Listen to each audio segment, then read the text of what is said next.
Hello friends, कैसे हैं आप लोग। मैं फिर से आपके बीच आ गया हूं अपने डिस्कशन को एक स्टेप और आगे बढ़ाने के लिए। जैसा कि आपको याद होगा, पिछले टर्न पे या पिछले वीडियो में हम लोग अल्टरनेटिव करंट में growth of current in LR circuit पढ़ रहे थे। वो टॉपिक हम लोगों ने अच्छे से समझा। आज हम लोग उसी सिलसिले में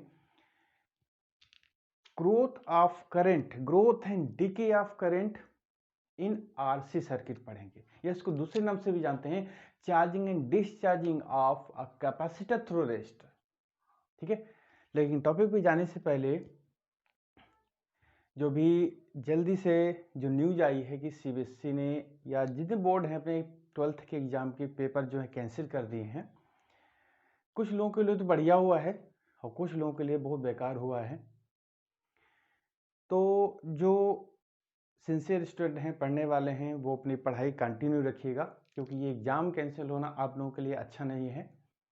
क्योंकि आगे एग्ज़ाम सिर्फ का एकेडमिक कैंसिल हुआ है, कंपटीशन कोई भी एग्ज़ाम कैंसिल नहीं है। तो आपके लिए कंपटीशन बहुत टफ होगा। ठीक है, तो इसलिए अपनी तैयारी बहुत अच्छे से करिएगा। कहीं से भी माइंड में ये मत लाइए यार एग्ज़ाम तो हट गया, नहीं पढ़ेंगे, नहीं, बहुत बड़ी लापरवाही हो जाएगी ये। ठीक है, तो थोड़ा सा सिंसियरिटी बनाए रखिएगा और कंटिन्यू पे पढ़ाई जारी रखिएगा। ये सोचिए कि अभी पेपर होने वाले हैं। ठीक है, वही आपके लिए बहुत बेनिफिशियल है। और आज हम लोग चलते हैं नेक्स्ट टॉपिक पर। तो हेडिंग डाल लेते हैं उसको हम लोग डालेंगे charging and discharging of capacitor through resistor.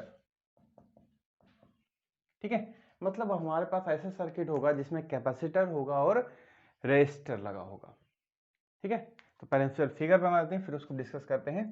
सबसे पहले मैंने कैपेसिटर बना दिया, ये एक लगा दिया रेजिस्टर। उसके बाद यहाँ पे लगा दी मैंने एक बैटरी, और इस तरीके से मैंने इनको जोड़ करके ऐसे या 3 टिप बना दें। यहाँ पर एक कनेक्शन, इस तरीके से कनेक्शन बना दें। ठीक है, क्योंकि हमको करना क्या होगा कि एक बार बैटरी को जोड़ना होगा, एक बार बैटरी को हटाना होगा। तो यहाँ पर 1 2 3 3 टर्मिनल बना देंगे हम लोग। ठीक है, तो सबसे पहले क्या करेंगे, ये हो गया हमारा कैपेसिटर जिसकी कैपेसिटी है C, ये हो गया रेजिस्टर R। ठीक है, कैपेसिटर करता क्या है, ये अपने अंदर एनर्जी जो स्टोर करता है वो इलेक्ट्रिकल एनर्जी स्टोर करता है। ठीक है, जो कैपेसिटर होता है अपने अंदर इलेक्ट्रिकल एनर्जी स्टोर करता है, और इसलिए कैपेसिटर को आज हम मिनी बैटरीज के फॉर्म में भी कभी कभी यूज करते हैं, क्योंकि चार्ज को स्टोर करता है। सबसे पहले खुद चार्ज होगा, फिर आगे बढ़ेगा। ठीक है, तो हमको यहाँ पर ये देखना है ये कैसे चार्ज होता है, कैसे डिस्चार्ज होगा। क्योंकि जब चार्ज को खींचेगा तो क्या होगा, धीरे धीरे इसके अंदर चार्ज बढ़ेगा, तभी तो करंट बढ़ेगी, और जब ये डिस्चार्ज होगा तो सर्किट में भी करंट डिस्चार्ज होने लगेगी। ठीक है, तो हमको ये देखना है कि इसमें चार्जेस जो है कैसे वो स्टोर करता है। देखो जरा, इस पूरे सर्किट में 2 ही कंपोनेंट लगे हैं। तो मान लेते हैं इसके क्रॉस जो पोटेंशियल ड्रॉप है VC है, और इससे क्रॉस क्या है, VR है, और ये पूरा कितना भैया। ठीक है, जो ये सेल लगाए थे हमने वहां पे इसका EMF जो है वो कैपिटल ही है। तो यह लिख देंगे एट फर्स्ट। अभी हम चार्जिंग लेके चल रहे हैं। ठीक है, अभी हम चार्जिंग ऑफ कैपेसिटर लेके चल रहे हैं। तो यहां पर हम लिख देंगे चार्जिंग केस। ए कौन सा केस है, चार्जिंग वाला। ठीक है, चार्जिंग ऑफ कैपेसिटर। ठीक है, तो हम क्या करेंगे, सबसे पहले इस बैटरी को सर्किट से जोड़ना है, तो इसको क्या करेंगे, हम 1 और 2 को कनेक्ट कर देंगे। ठीक है, 1 और 2 को कनेक्ट कर देते हैं। उसके बाद हम क्या करते हैं, यहां पर कनेक्ट 1 एंड 2। उससे क्या होगा, पूरे सर्किट में क्या होगा, इस बैटरी से क्या होगा, भाई बैटरी क्या करेगा, करंट को फ्लो करेगा, ये चार्ज जो कैपेसिटर लगा हुआ क्या होगा, चार्ज होना स्टार्ट हो जाएगा। तो उसके बाद चलो यहाँ पे पोटेंशियल ड्रॉप देख लेते हैं, यहाँ पे पोटेंशियल ड्रॉप देख लेते हैं, ठीक है। और ये भी मतलब VC प्लस VR किसके बराबर होगा, V के बराबर होगा। तो यहाँ लिख देंगे पोटेंशियल ड्रॉप थ्रू कैपेसिटर कितना होगा, Q is equal to CV, तो V is equal to Q by C। मान लेते हैं इस पे चार्ज Q है, तो हम Q मान लेते हैं Q by C। Potential drop through resistor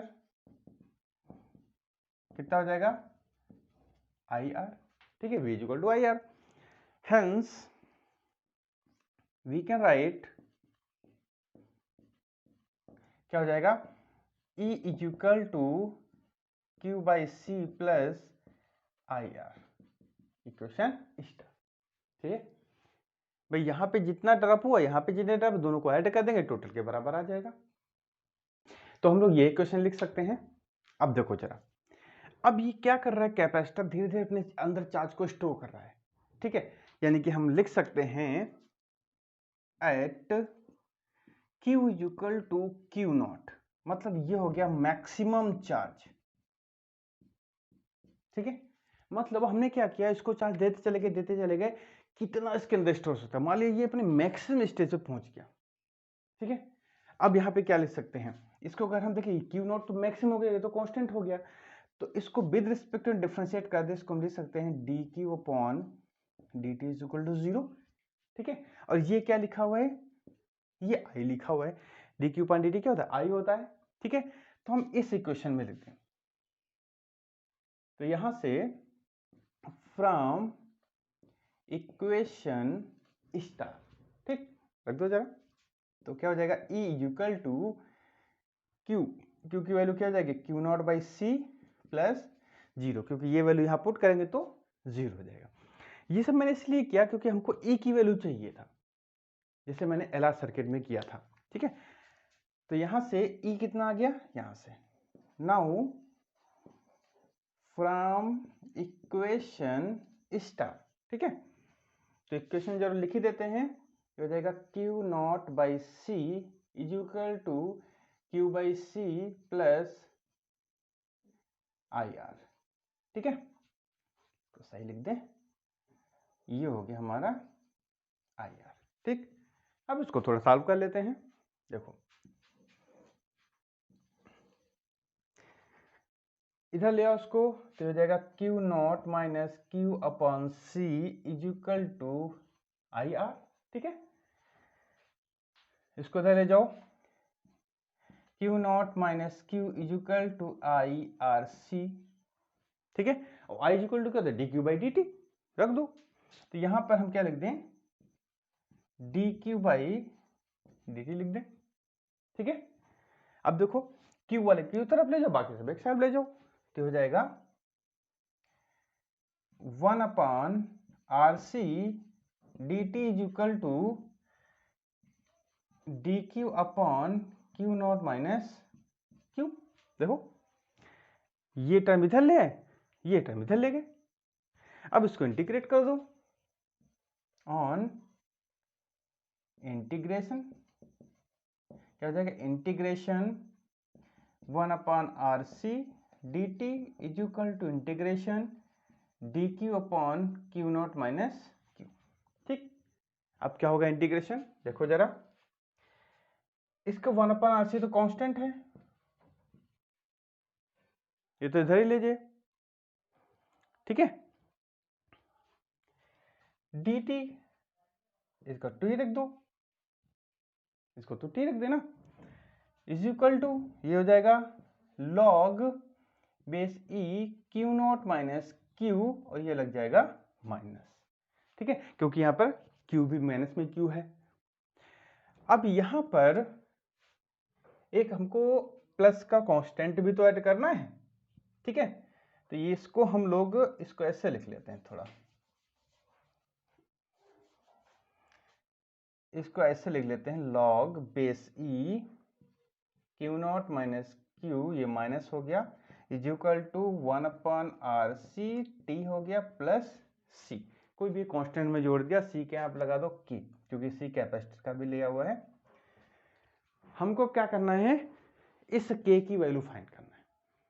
के की कैसे फाइंड करेंगे, देखो जरा, एट फर्स्ट सबसे पहले क्या हुआ होगा, टी जब 0 होगा तो क्या होगा, क्यू भी 0 होगा, ठीक है। जब टी 0 होगा तो भाई जब इसको सर्किट को स्टार्ट ही किए हैं तो इसमें कोई चार्ज स्टोर होगा ही नहीं, ये कंडीशन इसमें पुट कर दो तो हो जाएगा minus log Q naught is equal to K, ये के की वैल्यू आ गई। अब इस के की वैल्यू उठा के इसमें पुट कर दो, देखो जरा क्या आ जाएगा, माइनस लॉग बेस ही, यहाँ हेंस लिख दें, Q naught minus Q is equal to 1/RC into T minus log base e Q naught, ठीक है। बस हमको इसको सॉल्व करना है, तो इसको हम थोड़ा सा इधर हटा दे रहे हैं, इससे काम हो जाएगा हम लोगों का,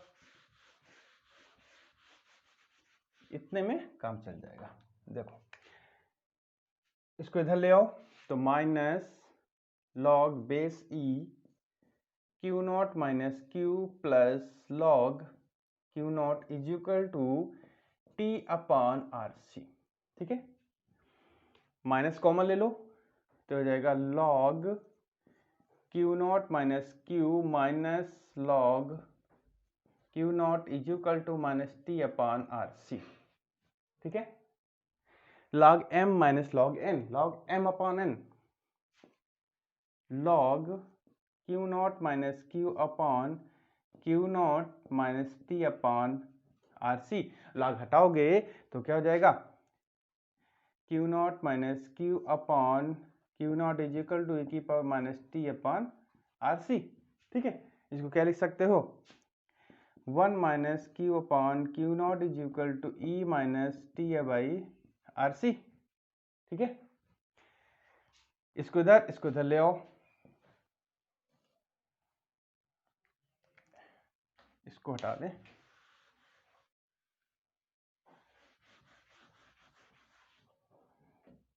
देखो अब यहां पर क्या हो जाएगा, Q naught is equal to 1 minus e minus T/RC, देख लो, ठीक है।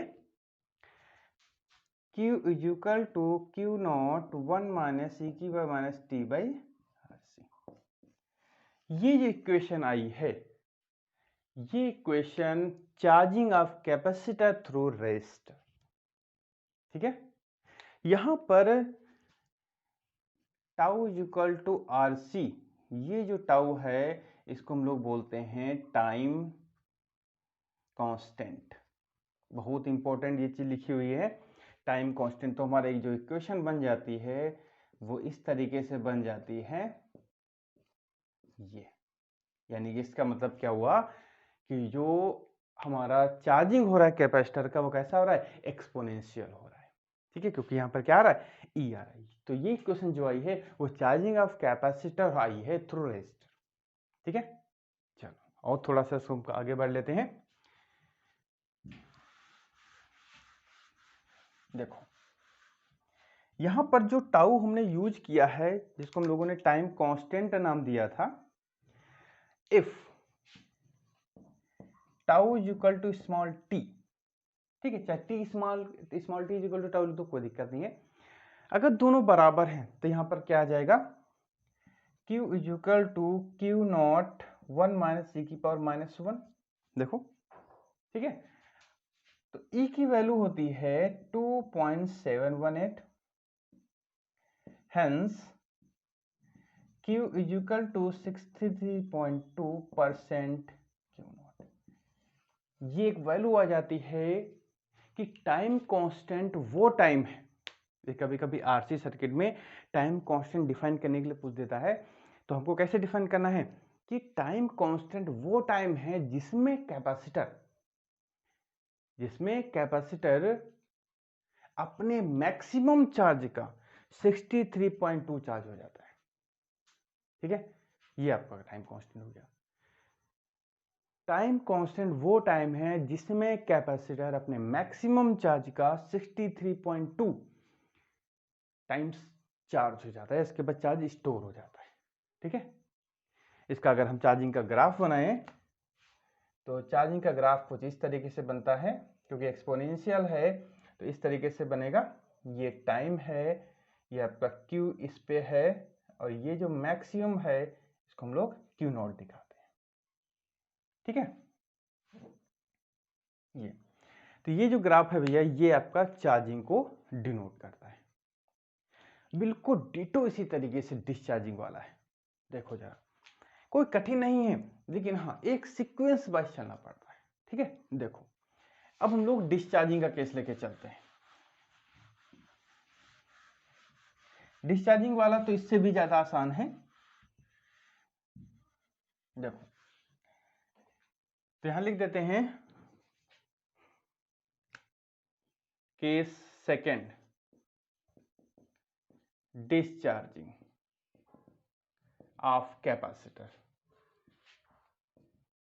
ठीक है, अब डिस्चार्जिंग कैसे होगा? जब हम इस बैटरी को से हटा देंगे सर्किट से, तो सर्किट से हटाने का मतलब क्या हुआ है?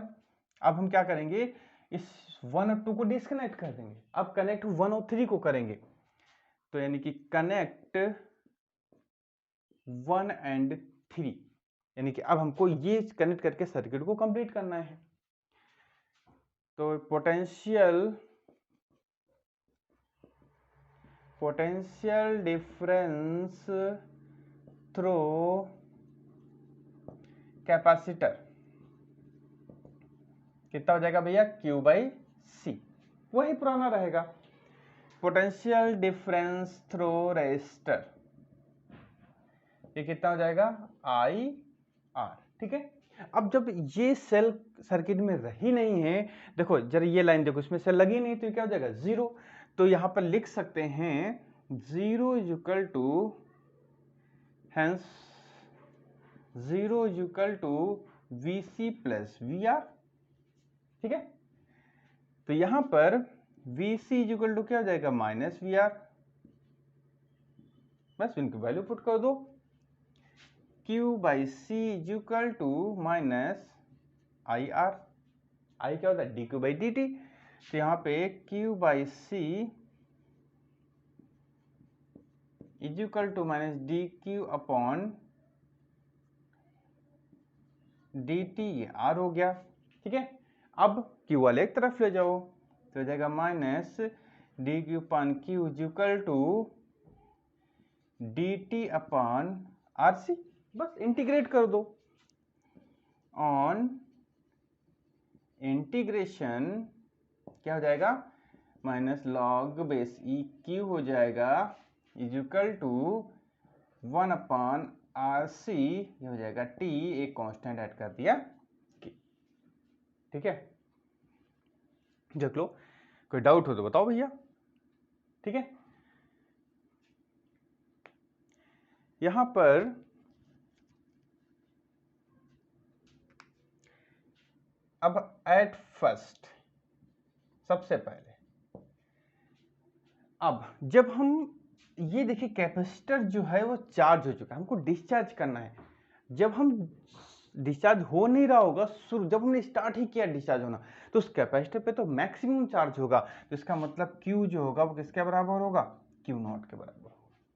ठीक है, क्योंकि ये इनिशियल कंडीशन है। और चार्जिंग में मैंने क्या लगाया था, देखो इसे समझे इसको। अभी चार्जिंग लेवल यहां पर है, तो मैंने लगाया था कि T इज इक्वल टू 0, तो चार्जिंग लेवल आल्सो 0। अब चार्जिंग लेवल यहां पहुंच गया है, T is equal to 0, at this time charging level is maximum. ठीक है, ये हो गया मैक्सिमम। कंडीशन पुट कर दो यहां पर, तो हो जाएगा -log⁻Q naught is equal to K। अब ये वैल्यू यहां पुट कर दो उठा करके। Now -log⁻(E)Q is equal to 1/RC t minus log base e Q naught. ठीक है, बस इसको सॉल्व कर लेते हैं, इसको इधर ले आओ। q plus log base e Q naught is equal to 1/RC into T, minus common ले लेते हैं तो हो जाएगा log base e Q minus log base e Q naught is equal to minus 1/RC into T.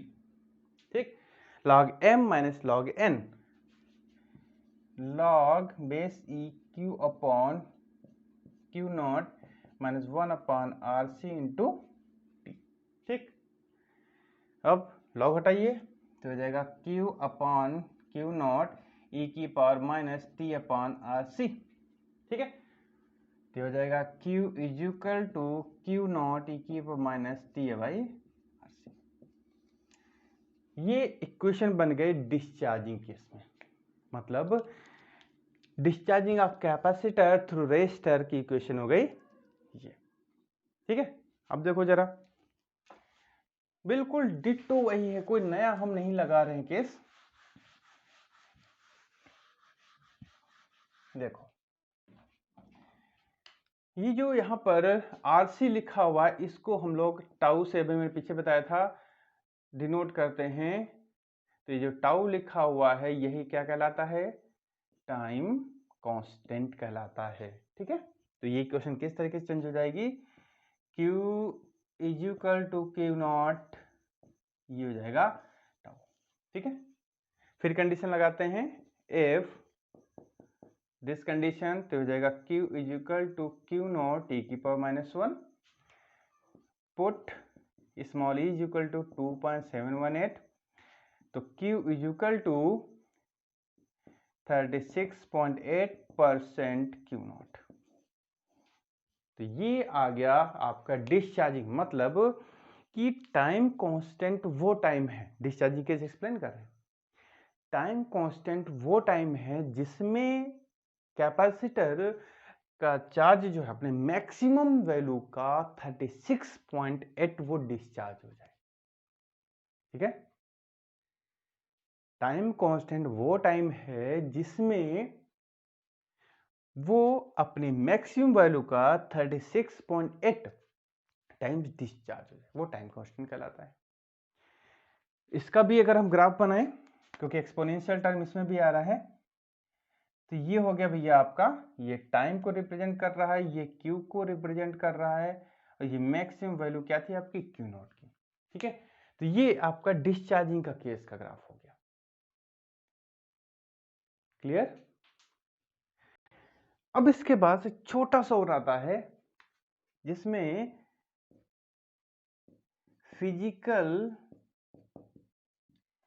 Significance of tau पूछ लेते हैं कभी कभी, कुछ नहीं है, बहुत आसान है। अगर यहां पे बताना, सिर्फ एक लाइन ध्यान देना है कि if tau is very small, ठीक है, देन चार्जिंग और जो डिस्चार्जिंग जो फिनोमेना हो रहे हैं वो बहुत रैपिडली होंगे। बस इतना ध्यान देना है कि then charging and discharging phenomena will be more rapidly। बस कि अगर टाइम कांस्टेंट स्मॉल है तो जो चार्जिंग और डिस्चार्जिंग का फिनोमेना है कैपेसिटर में वो रैपिडली होगा, और उल्टा भी हो सकता है इसका, कि अगर ये बड़ा है तो जल्दी होगा। ठीक है, तो ये हो जाएगा आपका भैया इसका फिजिकल सिग्निफिकेंस, कभी कभी ये पूछ लेते हैं। ठीक है, तो आज के इस वीडियो में इतने रखते हैं। जिन्होंने भी अभी तक चैनल को ना तो शेयर किया है ना ही सब्सक्राइब किया है, रिक्वेस्ट है जल्दी से जल्दी सब्सक्राइब तो शेयर कर दीजिए जिससे और भी लोग जुड़ सकें। तो हम लोग नेक्स्ट वीडियो में नए टॉपिक के साथ फिर मुलाकात करते हैं। तब तक के लिए आप लोग अच्छे से पढ़ते रहिए, अपना जो एम है वो आगे डिसाइड करिए, दूर का सोचिए, अच्छे से पढ़ाई करिए, जहाँ पे डाउट हो पढ़ने में वो हमसे पूछिए, कमेंट करके पूछिए, आपको सोल्यूशन ज़रूर मिलेगा। ठीक है, तो इसी के साथ ही फिर मिलते हैं। Take care and bye bye.